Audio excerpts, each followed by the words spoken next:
Rocky Mountain Sasquatch organization. A retired staff sergeant from the Army wants to remain anonymous. I don't blame him. He'll go by the initials of RL. He writes us about his D.B. Cooper experience. They were searching for D.B. Cooper, his body, alive, whatever. He was a fugitive, hijacked a Boeing 727 aircraft, November 24th, 1971. He leaped out of the aircraft with the parachute and $200,000 in cash between Seattle, Washington and Portland, Oregon. As far as I know, D.B. Cooper has never been seen again. Only $5,800 was recovered. Washington boasts the most Bigfoot sighting reports in the world. If you're looking for Bigfoot, this is the #1 spot as far as sighting reports. D.B. Cooper jumped out over the vast forests of Washington. I often wondered if D.B. Cooper survived. Did he run into Bigfoot as he was trying to hike out of the forests? Personally, I don't think he survived, but then again, nobody's found his body. Because of the sighting reports out of the state of Washington, our team has done some Bigfoot expeditions. We're going to give this guy sighting reports. RL writes us just recently. This is what RL writes to us. Hello, I do not know how to start this account, but here it goes. Back in 1972, I had just returned from Vietnam and was stationed with the 3rd Cavalry at Fort Lewis, Washington. I arrived in October 27, 1971. About a month later, the D.B. Cooper case happened. You know, the guy that jumped from the airplane with some $200,000? Well, in February of 1972, we were 3rd Cavalry 3rd Squadron assigned to the FBI, and we were taken to the mountains in southern Washington state along the Columbia River. We spent a little over a month searching those mountains for this guy, D. Cooper, aka D.B. Cooper. Well, during the 3rd week, we were around 6,500 to 7,000 feet altitude searching. During our search, we had found some dead bodies in different states of decomposition at different locations in our search area. During the 3rd week, my squad was assigned to the far left side of the line. We were about 4 to 5 meters apart. It was a foggy day. We had searched around 8 a.m. and had been transported to an area around 7,000 feet. I was the squad leader during our search that day. I found some strange structures in the forest. Weird logs that had been placed in very strange positions.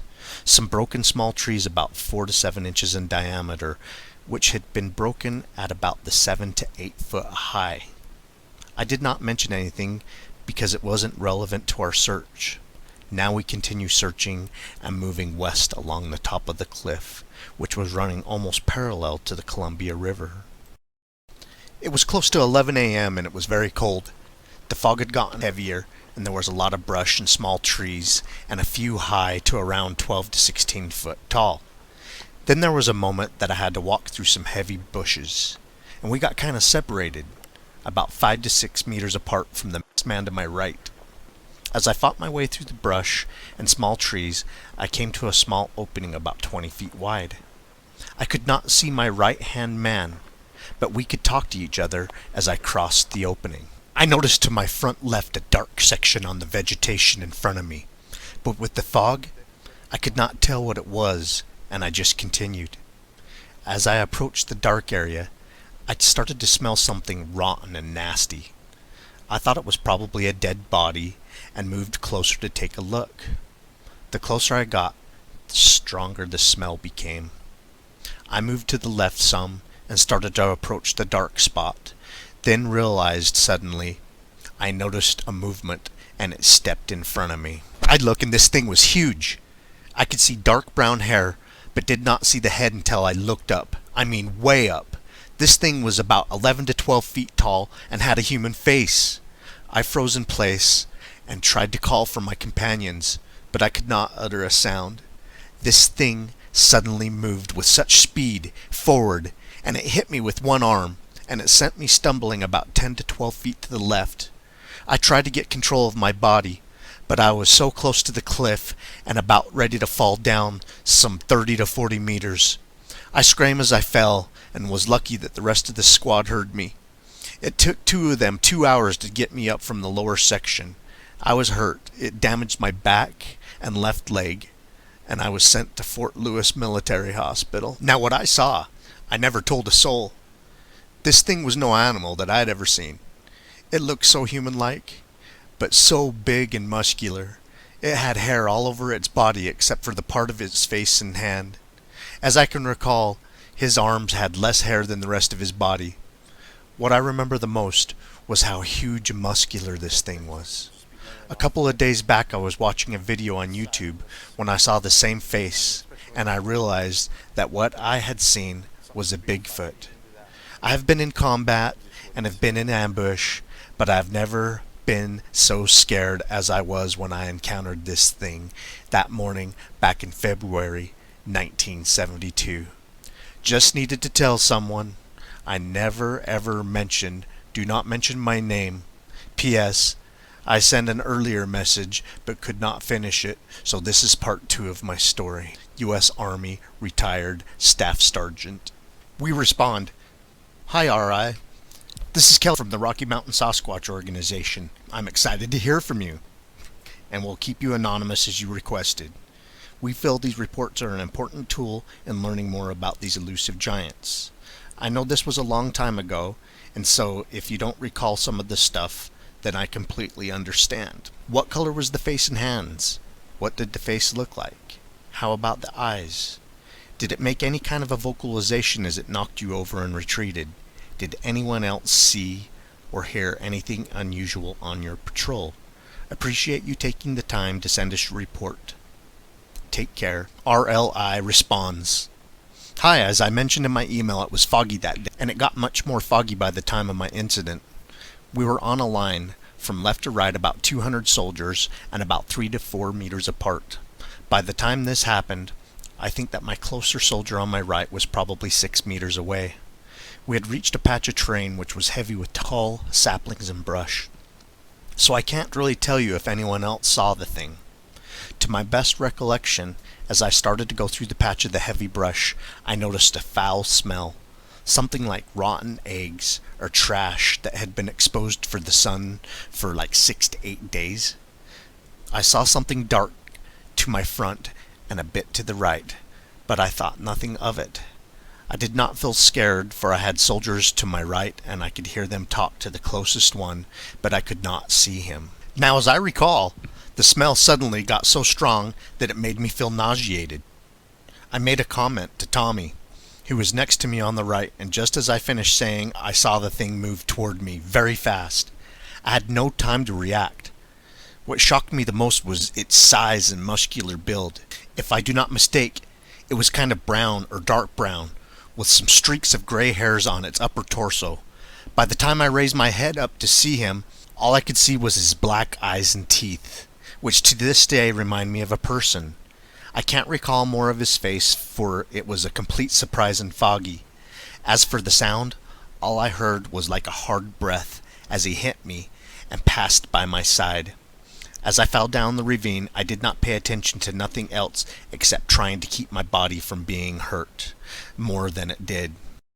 But the impression of his eyes and his muscular features is what stays with me all my life, as well as the smell.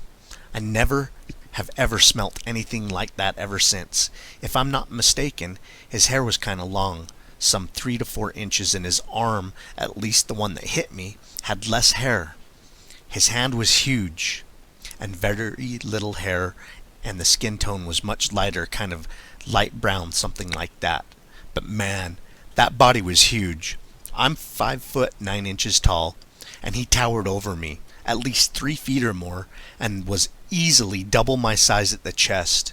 His punch, if we can call it that, was so strong that I lost my ability to breathe normal for a few minutes. Plus, add that to the fall, it was at least 10 to 15 minutes before I was calm enough to start processing what had happened. I know it was not a bear, for I've gone hunting at Mount Rainier, Mount Hood, Spokane, Yakima, and many times fishing and hunting at Mossy Rock by the dam in the mountains, so I know what a bear can do, and know what it can't do.